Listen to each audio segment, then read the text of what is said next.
রাতের অন্ধকারে সীমান্তের নিস্তব্ধতা ছিন্ন ভিন্ন হলো একটি বিস্ফোরণের গর্জনে। আকাশে আগুনের ফুলকি ছড়িয়ে পড়ল যেন যুদ্ধের কোনো অশুভ সংকেত। ভোরের দিকে জম্মু কাশ্মীর ও পাঞ্জাব সীমান্তে ভারতের অত্যাধুনিক S-400 এয়ার ডিফেন্স সিস্টেমের ওপর পাকিস্তানের নির্মম আঘাতের খবর ছড়িয়ে পড়েছে।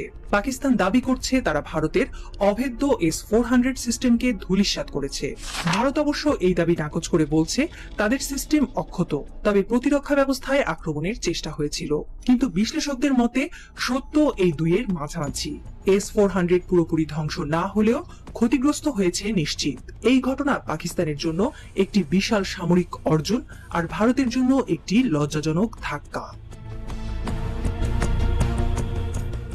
ভোরের আলো ফোটার আগে পাকিস্তানের যে F-17 থান্ডার ফাইটার জেটগুলো ভারতের পাঞ্জাবের আদমপুর এবং জম্মু কাশ্মীরের সামরিক ঘাঁটির উপর দিয়ে গর্জন করে ওঠে। এই জেটগুলো যা চীনের সঙ্গে যৌথভাবে তৈরি পাকিস্তানের আকাশ যুদ্ধের মেরুদণ্ড।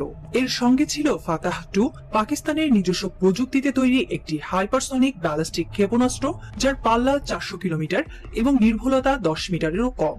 এই ক্ষেপণাস্ত্রের ফ্ল্যাট ট্র্যাজেক্টরি এবং মাঝপথে দিক পরিবর্তনের ক্ষমতা এটিকে S-400 এর মতো উন্নত প্রতিরক্ষা ব্যবস্থার জন্য দুঃসাধ্য করে তোলে। পাকিস্তানের দাবি তাদের যে F-17 জেট থেকে নিক্ষেপিত ফাতাহ 2 ভারতের S-400 সিস্টেমের একটি ইউনিটকে ধ্বংস করেছে। পাকিস্তানের সামরিক মুখপাত্র মেজর জেনারেল আহমেদ শরীফ চৌধুরী বলেন, আমাদের প্রযুক্তি এবং গোয়েন্দা তথ্যের শক্তিতে ভারতের তথাকথিত অভেদ্য আকাশ কবচ ছিন্ন ভিন্ন হয়েছে। ভারতের জন্য S-400 ছিল আকাশ প্রতিরক্ষার সর্বোচ্চ গর্ব। 2018-19 সালে রাশিয়া থেকে $5.43 বিলিয়ন কেনা এই সিস্টেমকে ভারত সুদর্শন চক্র নাম দিয়েছিল।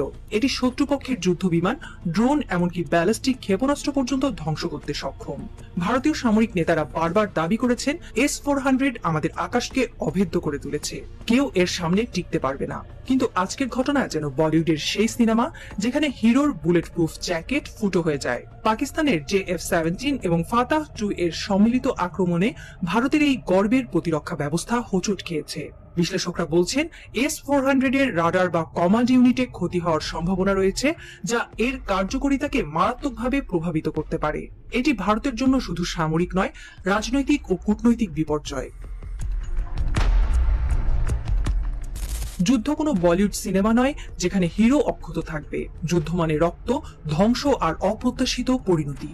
ভারতের নেতারা S-400 কে নিয়ে যে অতিরিক্ত আত্মবিশ্বাস দেখিয়েছিলেন তা এখন তাদের মুখে চপট আঘাতের মতো ফিরে এসেছে।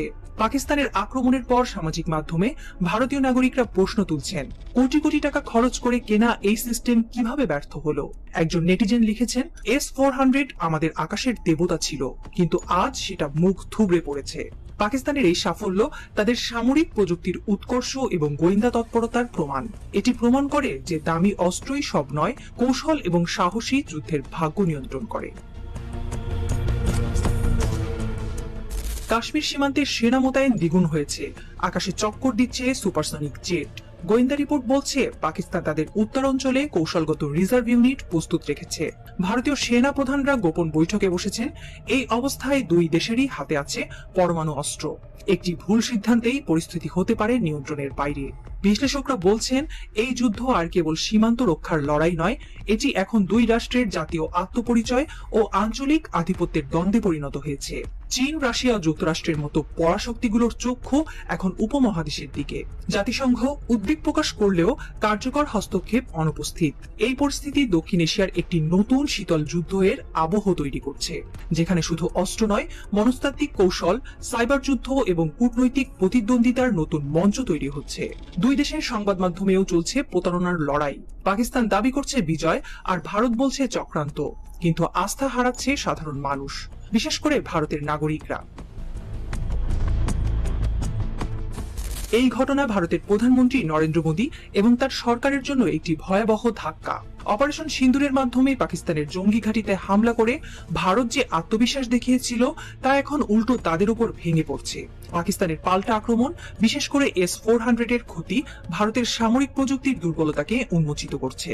এর পাশাপাশি ভারতের কূটনৈতিক ব্যর্থতাও স্পষ্ট। আন্তর্জাতিক মঞ্চে ভারতের প্রভাব কমছে আর উপহাস বাড়ছে। বিশ্লেষকরা বলছেন মোদীর গদির ফাঁদ, অর্থাৎ অতিরিক্ত আত্মবিশ্বাস এবং ভারতের প্রভাব কমছে আর পাকিস্তান দাবি করছে বিজয় আর ভারত বলছে চক্রান্ত, কিন্তু আস্থা হারাচ্ছে সাধারণ মানুষ, বিশেষ করে ভারতের নাগরিকরা। এই ঘটনা ভারতের প্রধানমন্ত্রী নরেন্দ্র মোদী এবং তার সরকারের জন্য একটি ভয়াবহ ধাক্কা। অপারেশন সিন্দুরের মাধ্যমে পাকিস্তানের জঙ্গি ঘাঁটিতে হামলা করে ভারত যে আত্মবিশ্বাস দেখিয়েছিল তা এখন উল্টো তাদের উপর ভেঙে পড়ছে। পাকিস্তানের পাল্টা আক্রমণ, বিশেষ করে S-400 এর ক্ষতি ভারতের সামরিক প্রযুক্তির দুর্বলতাকে উন্মোচিত করছে। এর পাশাপাশি ভারতের কূটনৈতিক ব্যর্থতাও স্পষ্ট। আন্তর্জাতিক মঞ্চে ভারতের প্রভাব কমছে আর উপহাস বাড়ছে। বিশ্লেষকরা বলছেন মোদীর গদির ফাঁদ, অর্থাৎ অতিরিক্ত আত্মবিশ্বাস এবং প্রচারণা ভারতকে একটি লজ্জাজনক পরিস্থিতির দিকে ঠেলে দিচ্ছে।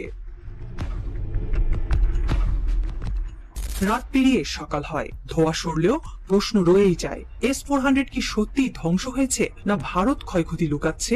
একটি জিনিস নিশ্চিত, আজকের বিস্ফোরণ শুধু একটি প্রতিরক্ষা ইউনিটকে ক্ষতিগ্রস্ত করেনি, এটি আঞ্চলিক ক্ষমতার ভারসাম্যে নতুন মাত্রা এনেছে। ভারত পাকিস্তানের মাঝে তৈরি হয়েছে এক অদৃশ্য অস্থিরতা, যা শুধু যুদ্ধ নয়, রাজনীতি, কূটনীতি এবং প্রযুক্তির নতুন অধ্যায়ের সূচনা করছে। গোপন সূত্র জানাচ্ছে, পাকিস্তানি সাফল্যকে ঘিরে গড়ে তুলছে একটি গোপন অফেন্সিভ নেটওয়ার্ক, যার মডেল চীনা স্ট্র্যাটেজির আদলে তৈরি। অপরদিকে ভারতও রাশিয়ার সঙ্গে রিভিউ চুক্তির কথা ভাবছে। এই প্রতিরক্ষা যুদ্ধ আর কেবল অস্ত্রের নয়, এটি তথ্য, প্রচারণা ও মনস্তত্ত্বের যুদ্ধ। কার পেছনে আছে চীন, কার সাথী রাশিয়া, আর কার বুকে বিস্ফোরিত হবে পরবর্তী বারুদের ঢেউ? তবে এই মুহূর্তে জয় পরাজয়ের হিসাব একরকম স্পষ্ট। পাকিস্তানের আত্মবিশ্বাস আকাশ ছুঁয়েছে, আর ভারতের গর্ব ধূলিসাৎ। মোদী সরকারের অভ্যন্তরেও ফিসফাস। এই পরাজয় কি মোদীর শেষের শুরু? সময় বলবে কে হাসবে শেষ হাসি, আর কে হারিয়ে যাবে যুদ্ধের নিঃশব্দ কবরস্থানে। তবে পাকিস্তানের অদম্য পাইলটেরা মোদী সরকারকে যে অভূতপূর্ব লজ্জা, সামরিক অপমান এবং রাজনৈতিক সংকটে ঠেলে দিয়েছে, তা হয়ে থাকবে ভারতের ইতিহাসে এক অন্ধকার অধ্যায়।